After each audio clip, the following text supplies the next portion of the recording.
और एक उद्घोष लगाया था, एक नारा लगाया था उन्होंने, तुम मुझे खून दो मैं तुम्हें आज़ादी दूंगा। तो उस समय से एक खून का मतलब क्या होता है, केवल एक यूनिट खून देकर के हम बहुत कुछ बचा सकते हैं। एक यूनिट से हम 3 जनों की जान बचा सकते हैं। ये बहुत बड़ा काम हमारा है जो हम 14 साल से कर रहे हैं। लेकिन बहुत बार हम देखते हैं पहलगाम में आकर लोग, कुछ आतंकवादी आकर के निर्दोष लोगों का खून बहा देते हैं, लेकिन साफरा में लोग खून देते हैं। इन दो बातों में बहुत बड़ा अंतर है।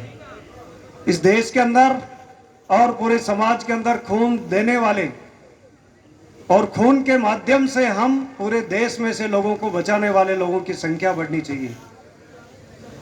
और आज जब हम देखते हैं तो बहुत बार लगता है कि कुछ लोग खून के प्यासे हैं, ऐसा शब्द सुना होगा हमने, ये खून का प्यासा है। लेकिन हम ऐसे लोग एकत्र आए जो खून के प्यासे नहीं, वो जो खून के प्यासे हैं उनको एक संदेश देना चाहते हैं कि खून बहा करके संसार को आगे नहीं बढ़ाया जा सकता, देश को आगे बढ़ाया नहीं जा सकता। खून देकर के हम समाज को खड़ा कर सकते हैं। और जितना हम खून देने वाले लोग आज खड़े हो रहे हैं और रक्त की जब बात कर रहे हैं तो रक्त सब भेद मिटा देता है। जब हम सामाजिक समरसता की बात कर रहे हैं, क्या हॉस्पिटल में जाने के बाद ये पता लगता है कि ये कौन सी जाति के व्यक्ति का खून है? वहां भेदभाव देखा जाता है क्या? अगर कोई स्वर्ण जाति का व्यक्ति कहे कि ये तो SC ST का खून है, मैं तो नहीं चढ़ाऊंगा, तो वो जिंदगी नहीं बचेगी उसकी कि मत चढ़ा, तू जा, स्वर्ग को प्राप्त हो जाएगा। कि इस जाति का खून नहीं चढ़ाना चाहता है तो फिर तेरी जिंदगी नहीं बचने वाली है। और कोई दूसरा व्यक्ति जो व्यक्तिगत दुश्मनी हो किसी की, कह दे कि ये तो उसका खून है और कहे कि वो तो मेरा दुश्मन है, मैं उसका खून नहीं ले सकता। लेकिन यहाँ तो ग्रुप मैच करते हैं, उसी का मिला है जो उसका जरूर चढ़ेगा। मान लो कोई ग्रुप मैच ही नहीं कर रहा हो और उसको कह दे कि तेरा दुश्मन है, उसका खून नहीं मैच कर रहा तेरे, O- या O+ किसी के मिलता ही नहीं है, नहीं मिलेगा, तो उसका कहता है कि मेरे दुश्मन का तो मैं चढ़ाऊंगा नहीं, तो फिर क्या होने वाला है कि उसकी जिंदगी बचेगी? वहां दुश्मनी नहीं चलती, वहां किसी प्रकार का भेद नहीं चलता। और आने वाले समय में पूरे देश में जातिवाद, छुआछूत, अस्पृश्यता, इस सब को खत्म करना है तो एक आंदोलन खड़ा करना पड़ेगा। उसका नाम है रक्तदान आंदोलन, रक्तदान महाआंदोलन खड़ा करना पड़ेगा।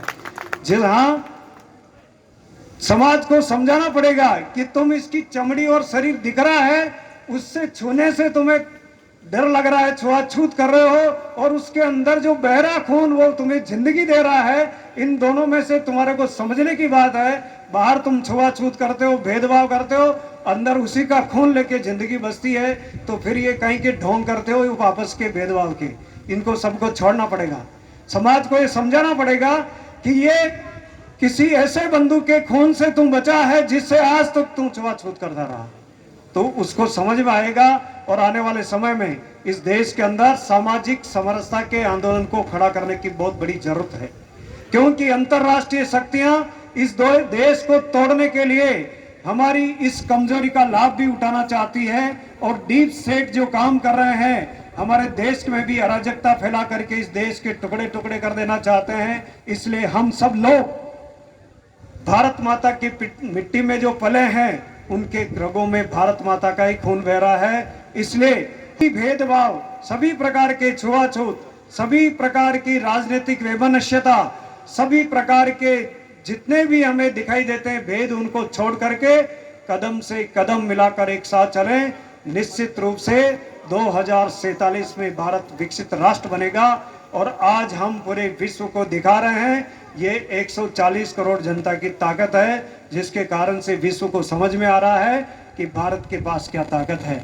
लेकिन इस ताकत को बचाए रखने के लिए हमें निस्वार्थ, हमें आपस के भेदभाव छोड़ करके चलना पड़ेगा। अंत में इतना कहूंगा मैं कि हम देश, एक कवि ने बहुत अच्छी बात लिखी है कि जीवन में हमारे उतार चढ़ाव, बहुत सारे प्रकार के बातें आती रहती, लेकिन उन सब से ऊपर क्या है, मेरी हार देश की जय हो। कभी कभी हम अपनी व्यक्तिगत जीत के लिए देश को दांव पर लगा देते हैं कि देश भी बाढ़ में जाए तो जाए, जयचंद और ऐसे मीर जाफर इस देश के अंदर खड़े हो जाते हैं जो इस देश के साथ गद्दारी करते हैं। इसलिए हम कहते हैं कि देश में ऐसे लोग चाहिए।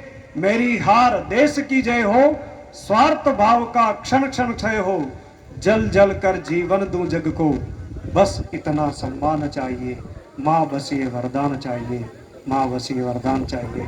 वंदे मातरम। जय हिंद। धन्यवाद।